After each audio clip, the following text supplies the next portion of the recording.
Welcome to విజీ foods. ఈరోజు వచ్చేసి మసాలా బురుగులు చేసుకుందామండి. దానికి ఒక 1/4 కేజీ పైనే నేను వేసుకున్నాను శనక్కాయ విత్తనాలు, అవి వేయించుకున్నాను.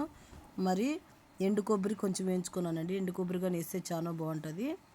ఎండు కొబ్బరి కొంచెం వేయించుకున్నాను. మరి తర్వాత పుట్నాల పప్పు వేయించుకున్నాను. దీంట్లోనే పచ్చిమిర్చి, కరివేపాకు రెండు వేసి వేయించుకుంటున్నాను చూడండి. కొంచెం వేగిన తర్వాత దీంట్లోనే ఎండుమిర్చి కానీ వేసుకుంటాను. ఎండుమిర్చి కానీ వేసేసుకున్నాను. కొంచెం వేగిన తర్వాత దీన్ని పక్కన ఒక ప్లేట్లోకి తీసేసుకుంటాను. మరి బాణీ పెట్టుకొని దీంట్లోన ఆవాలు జీలకర్ర వేసుకున్నాను చూడండి.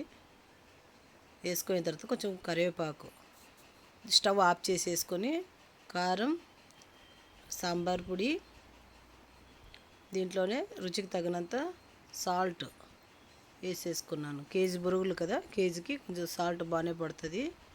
దీంట్లో పసుపు స్టవ్ ఆఫ్ చేసిన తర్వాత వేసుకోండి, లేదంటే నల్లగా అయిపోతుంది. కొంచెం చల్లారిన తర్వాత మనము బొరుగుల్లోకి వేసుకుందాం. చల్లారింది బాగా. ఇప్పుడు ఈ బొరుగుల్లోకి వేసుకుందామండి. ఫస్ట్ మసాలా అది కలుపుకోయిన తర్వాత శనక్కాయ విత్తనాలు అవన్నీ వేసుకుందాము. ఫస్ట్ ఇది ఆయిల్ వేసి కలిపేసుకుందాము. బాగా చల్లారింది, వేసి కలుపుకుంటున్నాను చూడండి. మసాలా అంతా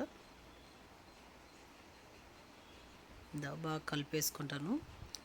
కలుపుకున్న తర్వాత దీంట్లో ముందుగా వేయించి పెట్టుకున్న శనక్కాయ విత్తనాలు, ఎండు కొబ్బరి, పుట్నాల పప్పు, పచ్చిమిర్చి, కరివేపాకు అన్నీ వేసి కలిపేసుకున్నాను.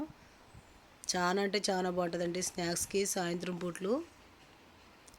మీరు ట్రై చేయండి. వీడియో చూసి లైక్ చేసి, షేర్ చేసి, సబ్స్క్రైబ్ చేయండి ప్లీజ్.